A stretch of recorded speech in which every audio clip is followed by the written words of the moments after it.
Hi guys, so today I'm gonna make a small little video. Actually, I'm joking. Small where it's gonna be a big video of me talking about how to make presentations like me. Um, so before I start, I just wanna say that there's not a specific process that I follow. This is just things that I've seen that I generally do, but on certain presentations I don't follow the same steps, and many times I just let my creativity flow and it does those things.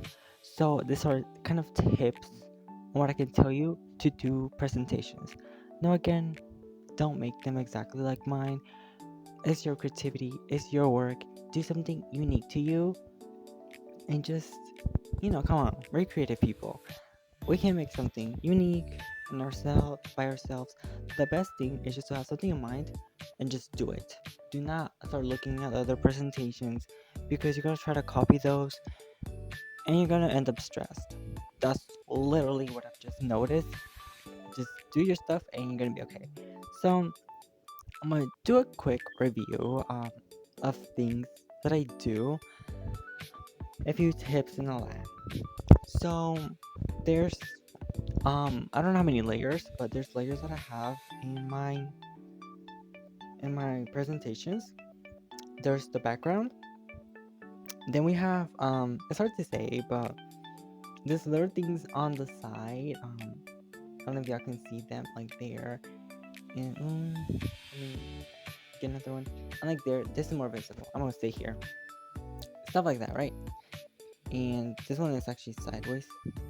And here we have them like that, right? So that's the second layer generally, right? The other layers in this case are small little graphics that I have behind the text. Then we have the most important thing, the text. And lastly, but this is what you're supposed to have the least of, is graphics that say on top of your words or stuff like that, right? In here, there's not many.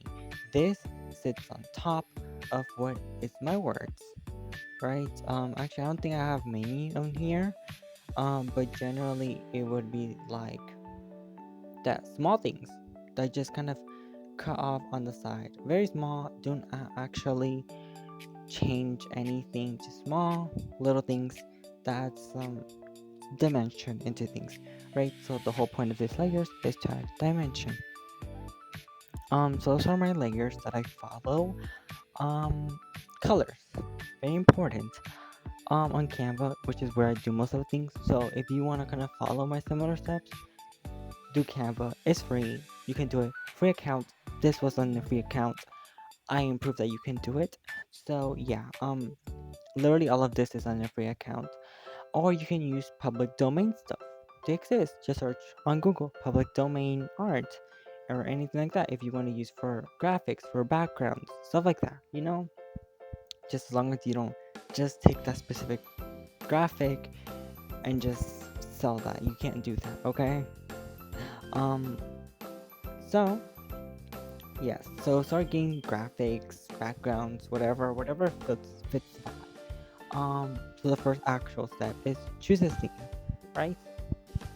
Goth, architecture, historical, vintage, stuff like that. Choose a general theme. Usually you would make this cohesive with your information, like your actual work. If your work is about beautiful things in history, you won't make it bloody and dark. You try to fit the vibe with something cute, probably. It depends on what you actually put. So do something like that. Choose a theme. Then find keywords that go with that theme. So on Canva, sadly, you can't just search um goth and you won't get just a list of all goth things. Doesn't exist. Or alternative, you won't get none of that, right? You have to search them kind of with keywords. For example, here something you would use for keywords are floral. Actually, for the background, I use Japanese art. Yes, Japanese art, florals, Victorian vintage decorations. That's what I would use for this. Again, on the background, I think I use the Japanese art, but I'm not sure. I can't really recall. For this little light on the side, I use vintage decorations, floral decorations. Generally, this comes with it. They do posters and all that, so you're okay. Here, a lot of florals. The background is Japanese inspired too, so as you can tell, there is a theme or like a trend that I'm following here. Floral, vintage decorations. This is vintage decorations. That's probably just black and white post or something like that. I don't remember what it is or how it is, but generally just stumble upon these as you're finding other stuff. What I would recommend and what I generally do is I add a slide at the end, which I just use any graphics that I might want in the future. Just put them there, and then when I do want those graphics, I go back and just copy and paste them into the slide that I want to. So that's use your keywords, right? And then just follow your layers, and just start building from there. Backgrounds. A lot of people have trouble with choosing their background color. You're here with me too. A lot of people can use a background color picker. You can, but on Canva, just so conveniently, they show you the color, like the colors that are in here. In here, for example, it will give you this color. It would probably give you all the yellows and everything.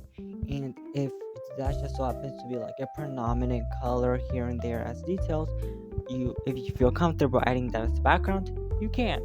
So everything goes together, and since they all follow a common theme, you will find something that goes together.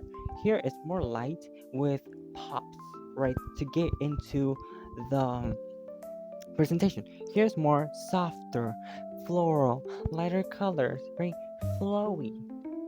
Here it's more harsher, more vibrant colors. Here is some vibrant colors, but also leaning to the soft maximalist. Okay, soft maximalist. So they each have their own general feeling. They aren't identical, but again, they follow a similar trend or similar stuff, right? They are generally floral, Japanese, vintage, Victorian, stuff like that. You know what I mean?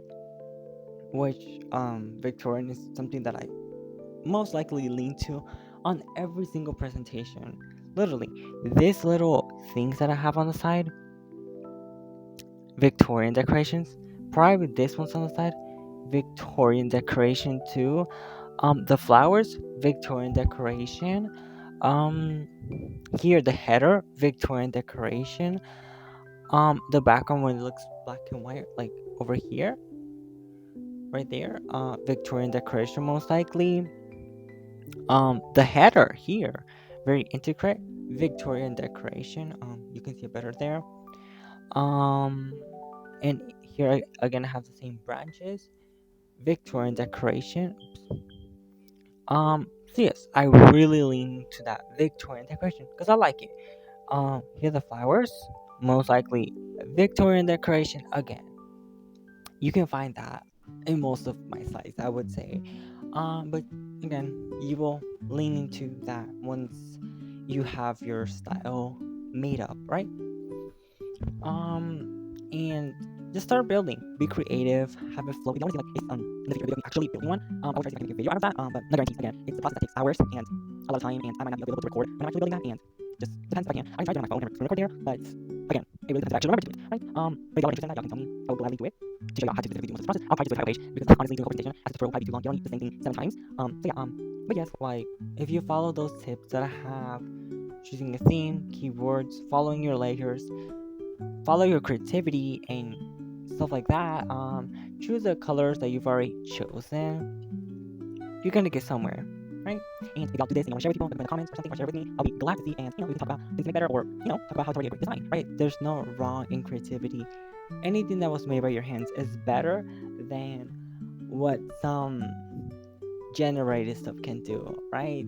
You know what I'm talking about. But oops, sorry. But yes, that's all. And I hope you like my little tutorial. So bye.